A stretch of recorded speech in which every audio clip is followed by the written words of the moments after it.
Hey everybody, this is Professor Blanco Cerda. I'm doing a quick video to show you how to access the TCCD databases. So first things first, you want to go to tccd.edu and just scroll down until you hit libraries. Click on libraries.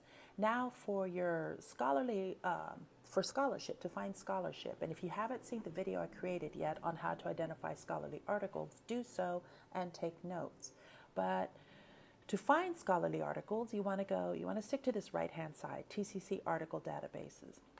Here's the alphabetical list of databases. This is really good if you know the name of the database that you want to use. Sometimes I forget the name, so I just go by subject. Since this is Comp 2, we want to scroll down to literature. Now you can see arts here, and your screen may appear differently. I am using a Mac because I am a Mac person, and if you're a Windows person, your screen will appear, may appear differently. However, it'll still have the same information. So keep scrolling. Here's literature. Now this is really good. It gives background information, might have a summary of the stories or the plays, and it might also have the actual text itself. But since you're doing literature criticism, and for the purpose of this quick video, we're going to click here under literature criticism and interpretation. The first thing I'm going to show you is Bloom's literature. And as you can see, it has really good information. Here's the most studied authors: Emily Dickinson, Charles Dickens, Scott Fitzgerald. Most studied works, most studied characters. So you can scroll through here and find something. However, and there's a section devoted to Shakespeare. And so keep that in mind when we cover Shakespeare. Here's learn strategies for writing essays on the writers most often studied today. Some good strategies. This is Bloom, by the way. I forget his first name, but he's the one that started culling and putting together all this really good research, first into books, hard copy books, and then into a database. Now, we're going to just do a search, and I'm going to look for Poe's Cask of Amontillado.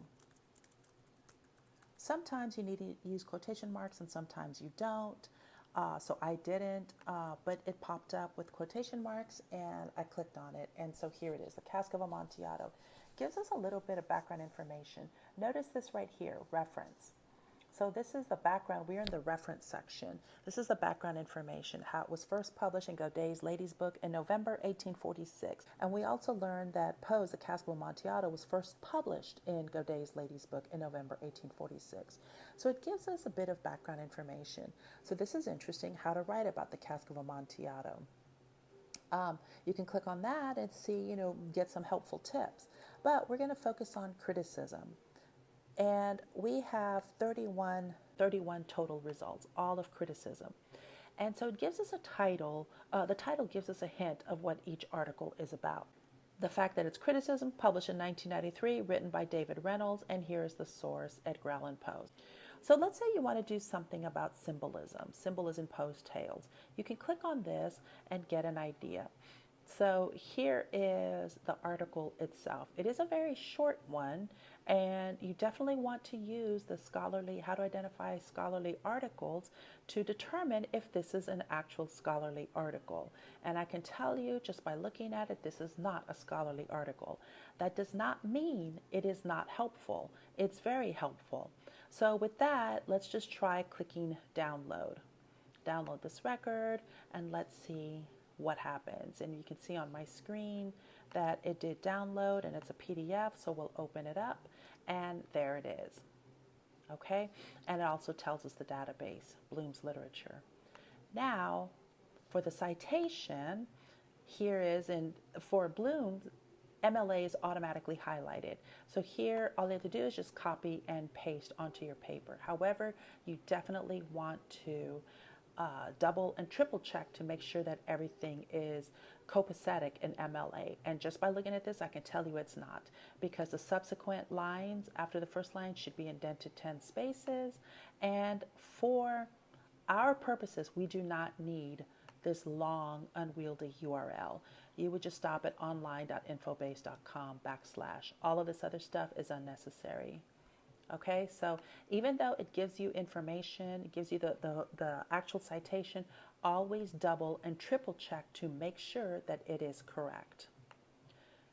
It's good information, but you might not get scholarly articles. You'll get some good, helpful information, but not scholarly articles. The other thing that I want to point out is the character list. Sometimes it gets kind of confusing who's who in a story. So if you look in Bloom's literature and you type in the story, you can come to the characters list and you get a little bit of information. I'm going to get out of Bloom's literature canon and come back over here. So the other thing that I would like to show you, actually, I'm going to move over here. One of the articles that, journals that helps me, not journals, databases that helps me a lot, and the name that I remember is the Master File Complete. And I want to show this one to you because you can find the same thing here, but I'm going to show you a couple of key little strategies. So I'm going to type in, again, Cask of Amontillado, and here we have right there. But before I press search, okay, well, here's actually a good one. 33 total articles. 33 total articles, okay? But maybe I want to narrow it down a bit. So I'm going to type in Cask of Amontillado and Madness. Now, here's the thing that I really want to show you is click on this full text. Always toggle that because it really sucks if you find a good article and all you have is the abstract. You don't have the full text. So you either have to hunt for that full article somewhere else or just kiss it goodbye and find another one. So I've typed in Cask of Amontillado, Boolean phrase, and add madness. So what should pop up is the concept of madness being treated in that short story, and I'm doing the full text. Another thing you can do is peer reviewed, and that will help you target literary criticism, actually scholarly writings. I'm not going to worry about dates and page numbers and all that stuff. I just want to search those two things. Remember the first thing, it was like 31 articles. Now we're down to 3 articles, which is very, very doable. You can go through 3 articles. You don't have to read them, but you can go through 3 articles. And it looks like the 3rd article has nothing to do with Poe, so now we're down to 2 articles. Now, another strategy, and we're in Master File Complete. This also appears in other databases, but you see this little picture with a little paper with a magnifying glass? You can click on it and it gives you the abstract. So it tells you what this article's about. In the video I created, How to Identify Scholarly Articles, remember the word studies? Studies is often used in scholarly journals. So just by that title right there, it's a strong hint that this is a scholarly journal. Now here are different ways you can access it. Add to folder. I recommend just stay away from this. I don't remember which databases let you keep your folder, the files you add to your folder for months at a time, and which databases lets you keep it only as long as you have that database, that search open. So I'm not going to waste time or energy trying to figure out what. So you can save the PDF to cloud, and you as a TCC student, you have access to Google Drive because your at my.tccd.edu email address is actually Gmail.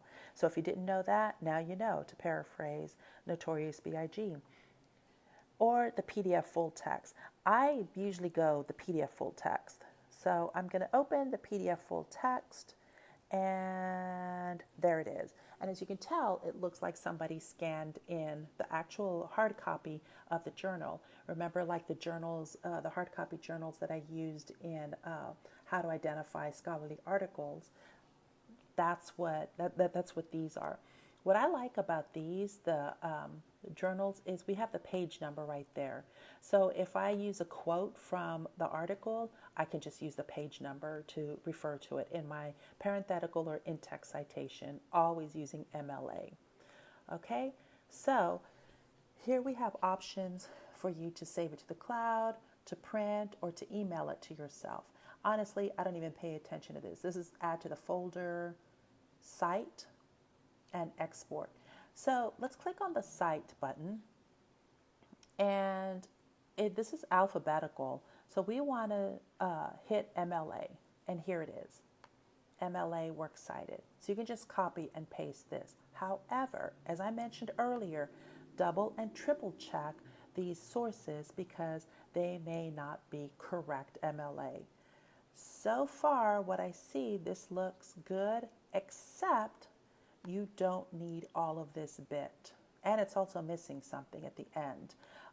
For your MLA, when you do online works, and even though this article is a scanned in copy of an actual text, you found it on an online database, so you should cite it as an online source.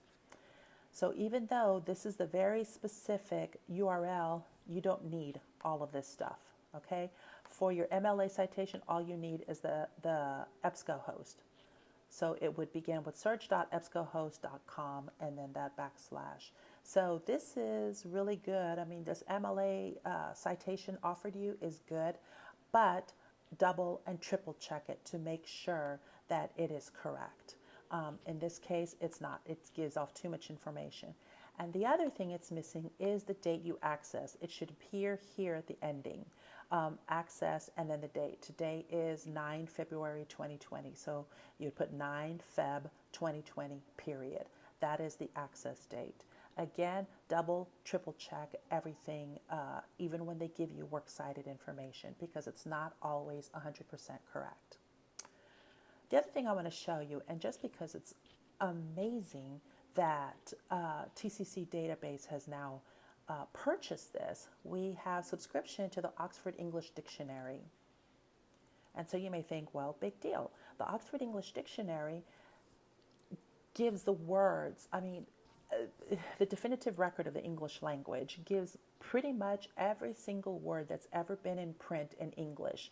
We have access to the OED online, which means it's more up to date and more exhaustive. We also have the hard copy books. My home campus is the Northeast campus. We also have the hard copy books, and I believe it's either 10 or 12 books. But they were last published, or the editions the Northeast campus has, their editions are quite a few years old, and it doesn't have all the new words added to the OED. So maybe you're wondering, what is Amontillado? So go to the OED and look it up. Amontillado. Here we have the outline, and then here's the full entry. I'm just going to click on the full entry. Now remember what I said earlier, that the OED gives the words when it was first used in print.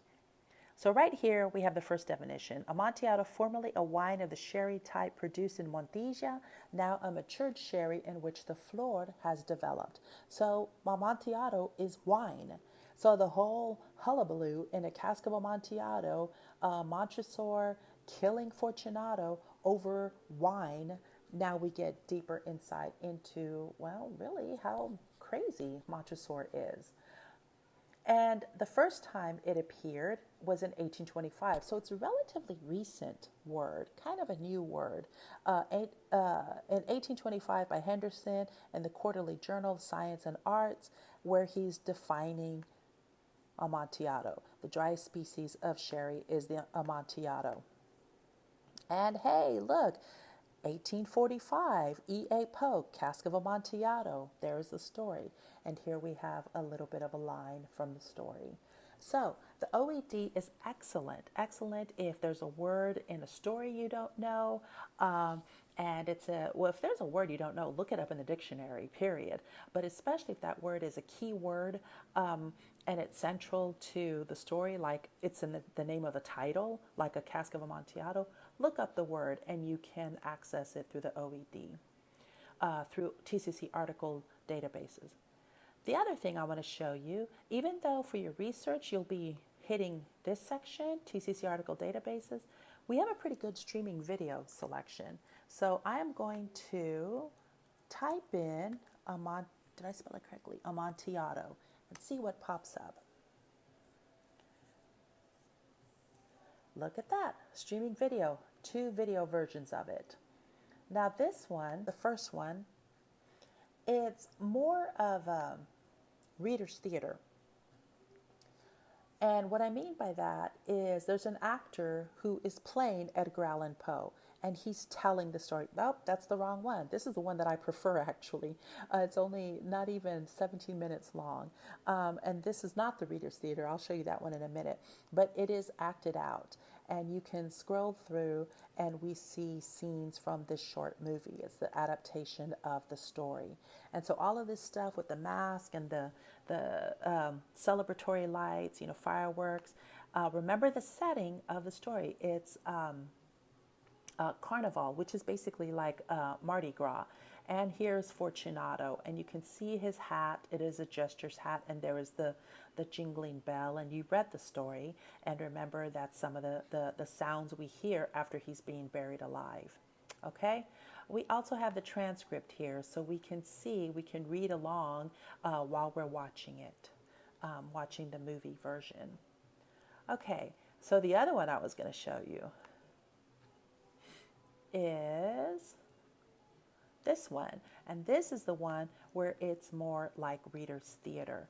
And it is an actor who is, he actually looks kind of like Edgar Allan Poe. And he's on stage and he's telling the story. This is a little bit background information. So here's a drawing of Edgar Allan Poe. And then here is the actor on stage. Where'd he go? There he is. The actor on stage, and he's telling the story. Both of these are really good. You can watch either one, or you can watch both of them. Like this one, we have the transcript too. And we also have, the length of time. This is 19 minutes and 49 seconds. So that was the last thing I wanted to show you with the databases. Again, for your research, I'm trying to get back to the home page. And I'm stuck. It's like a loop. For your research, you definitely want to stay on the right-hand side. And I just showed you a couple of databases there.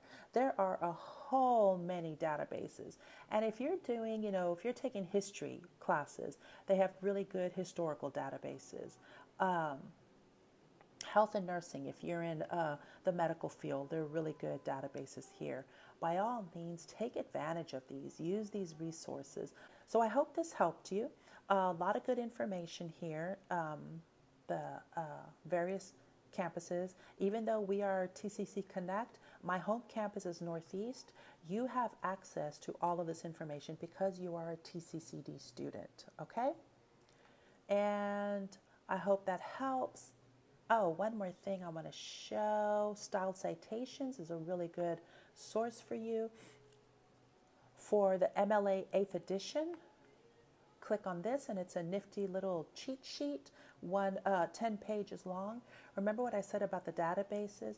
Even though the article you're using is, it's a scanned in copy, if you found it on the databases, you will treat it like this.